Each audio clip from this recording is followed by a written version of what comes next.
Bean, I heard that my client, Mr. Patterson, had been hospitalized. I'm still on my business trip, and I don't think I can get back anytime soon. Would you mind visiting him on my behalf? Having received the call from Director Johnson, who's currently on a business trip, I agreed to do so.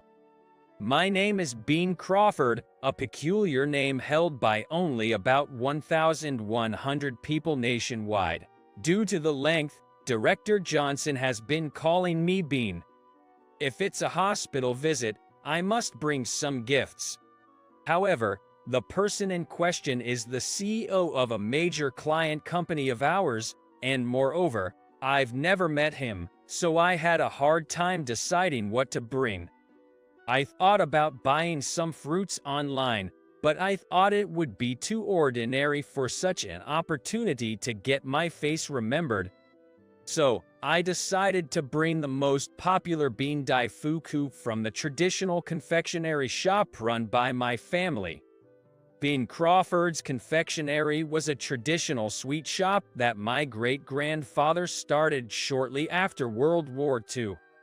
Based on the fact that his surname contains the word bean, my great-grandfather decided to make bean daifuku the flagship product of the shop, and after much trial and error, he created bean daifuku with carefully selected ingredients. The mochi dough of the bean daifuku made by my great-grandfather is thin, with resilience and stretchiness, and it's soft, with plenty of sweet red bean paste. The moderately salted green peas are gently cooked, providing an excellent accent without ruining the smoothness of the mochi and bean paste. The bean daifuku became popular for its delicious taste, and Bean Crawford's Confectionery became a beloved store among the locals. That flavor was inherited by my grandfather, and my father, who was training under him, was supposed to take over after marrying my mother. But my father passed away due to illness when I was little, and there was no successor left. So, my mother decided to inherit the third generation and raise me to keep the shop.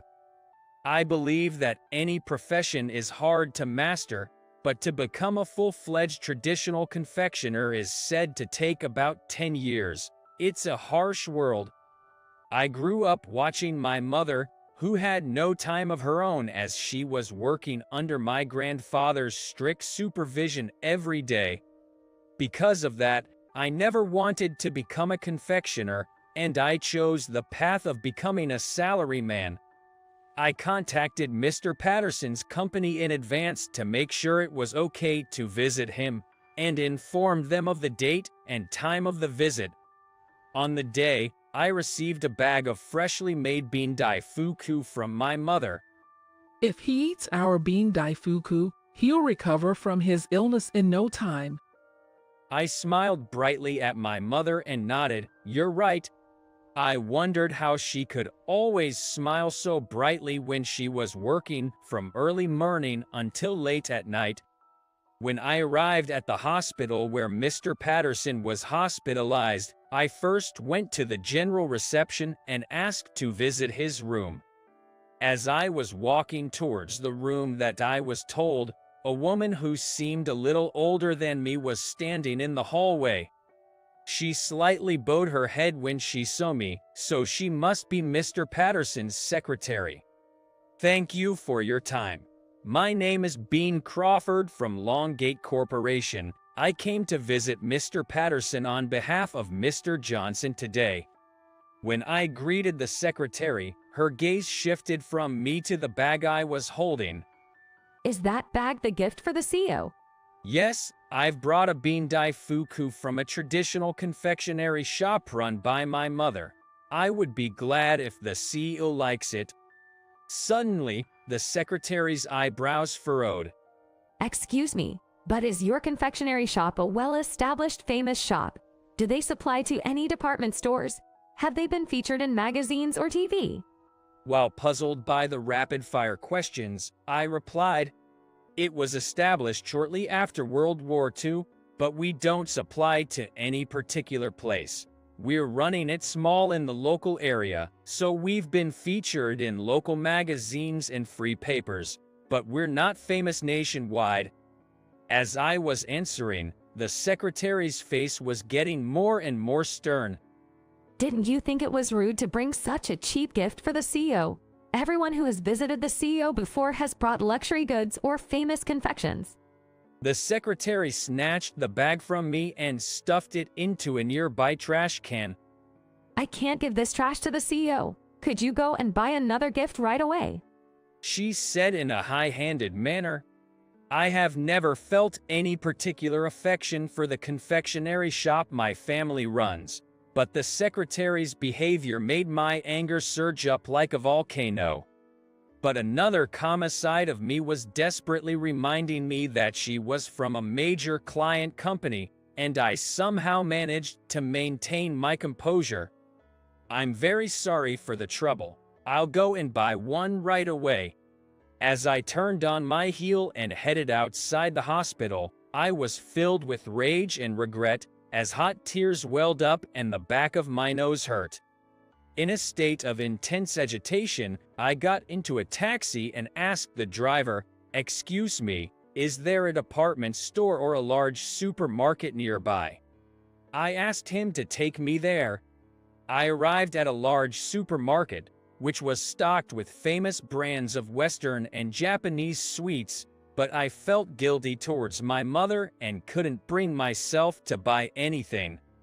There was a set of premium fruits available, so I had a ribbon tied around it, bought it, and took another taxi back to the hospital. Seeing me appear in the hospital room, the secretary smiled contentedly. "Well, I'll give this to the CEO." In this way, I was finally able to meet the CEO after making it through this hurdle. I told the CEO that I was visiting on behalf of Director Johnson, offered my condolences, and handed over my business card. Somehow, I was able to fulfill the role that Director Johnson had asked me to perform, and let out a sigh of relief.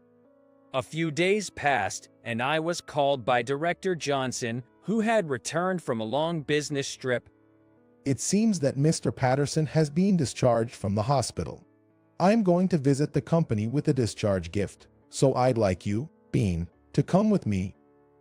I felt a bit down at the thought of having to meet the CEO's secretary again, but I was relieved when he said there was no need to buy a discharge gift. I thought Director Johnson must have prepared it, but there was no bag, so I thought maybe he would give a gift card. "We've been waiting for you. Please, this way." We were led to the CEO's office by the secretary in a polite manner. The way she treated me and Director Johnson was completely different, and I was made acutely aware that she was looking down on me. The secretary who had led us to the CEO's office was about to leave, but the CEO said, "Baker, please stay here," and although she seemed momentarily confused, she remained. Then soon, there was a light knock on the door of the CEO's office. "Please, come in." At the CEO's invitation, the door opened, and the person who came in was, incredibly, my mother. Why is my mother here? Unable to comprehend the situation, my mother greeted, "Mr. Patterson, I brought a discharge gift," holding the bag of daifuku that I was supposed to give to the CEO the other day. The CEO's secretary was staring at my mother in shock. "Thank you so much for going out of your way. I'm sorry for the trouble." Mr. Patterson received the bag from my mother and took out the pack containing the daifuku. "May I?" When my mother nodded with a smile, the CEO's secretary left to prepare tea in a hurry.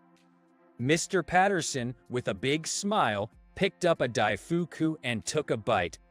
Mr. Patterson, after savoring the taste in silence for a while, he took a breath and muttered, "Pa, this taste, it's nostalgic."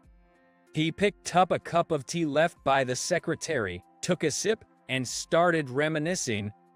When my grandfather was the owner of Bean Crawford's confectionery, the CEO lived nearby. His family was large, consisting of his grandparents, parents, and 6 siblings, and they didn't have much financial leeway. In his family, it was a custom to buy Japanese sweets from Bean Crawford's confectionery on special occasions, and the CEO enjoyed eating the shop's most popular daifuku above all.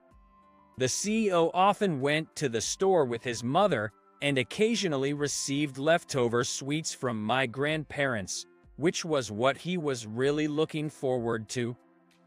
When I eat this daifuku, it brings back memories of my family, who were poor but happy. The CEO said, reminiscing. He had seen my mother, still young, peeping from the store and helping out from time to time. I can't tell you how happy I am seeing that young girl grown up and inheriting the taste of this daifuku. Hearing this, my mother smiled. I grew up eating my grandfather and father's daifuku, and I didn't want to lose this taste. As long as there are customers who look forward to our daifuku, I plan to continue running the shop. I also like our shop's daifuku and think it's delicious. But I've never felt like this before. Looking at my mother talking proudly, I felt a bit embarrassed. I had a question. Even though I wasn't able to give you the daifuku as a get-well gift, how did you know about our shop, Mr. Patterson? Then, Mr. Patterson glanced at his secretary standing beside him with a nonchalant expression on her face. Actually, a nurse came to visit my hospital room with a paper bag shortly after. She heard the conversation between you and Baker and saw how she threw the get-well gift into the trash. Immediately, the secretary turned pale. The surprised CEO took the bag and noticed the familiar design. He remembered that when I introduced myself, I was Bean Crawford and confirmed it with my business card. He then deduced that my family must be the owners of Bean Crawford's confectionery. After that, he contacted the store, found out that my mother was the shop owner, and asked her to bring some bean daifuku on the shop's day off. Although I was unaware, I am deeply sorry for throwing away the bean daifuku that was made with all your heart. The CEO bowed deeply, and my mother and I felt awkward. No, it's not your fault, Mr. Patterson. However, the CEO kept his head down. The mistake my secretary made is my responsibility. It was my lack of guidance.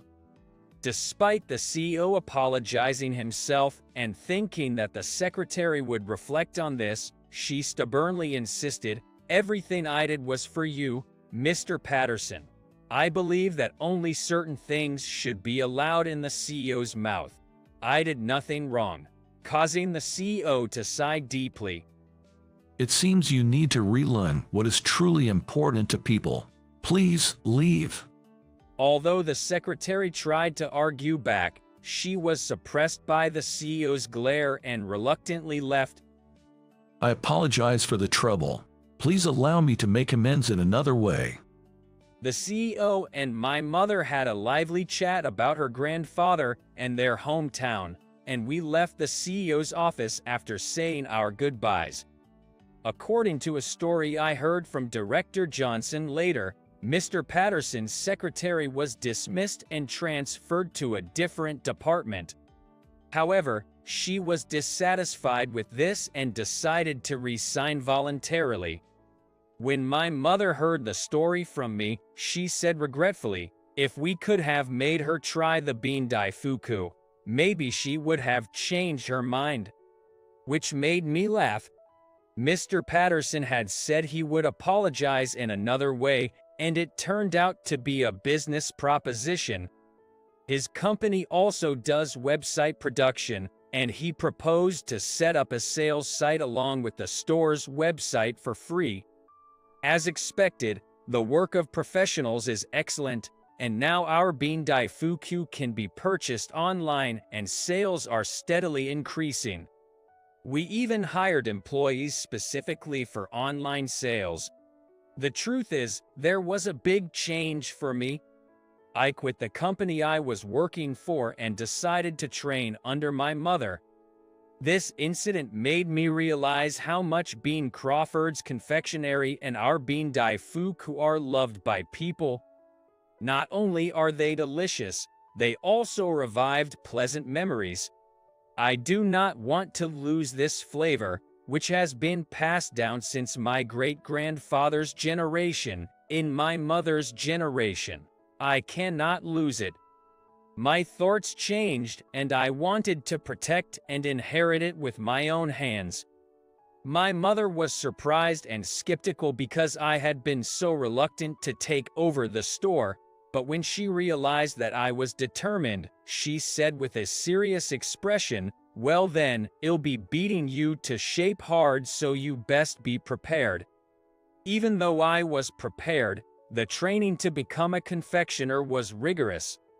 Waking up early in the morning is tough. I sometimes have to touch cold water for long periods of time, and carry heavy things as well. There are many things to do and learn, and even when I try to do as my mother says, I can't do it well. Yet, I vowed to continue my efforts so that one day, I could hear from my customers the same words the CEO quietly muttered, "Ta, this taste, it's not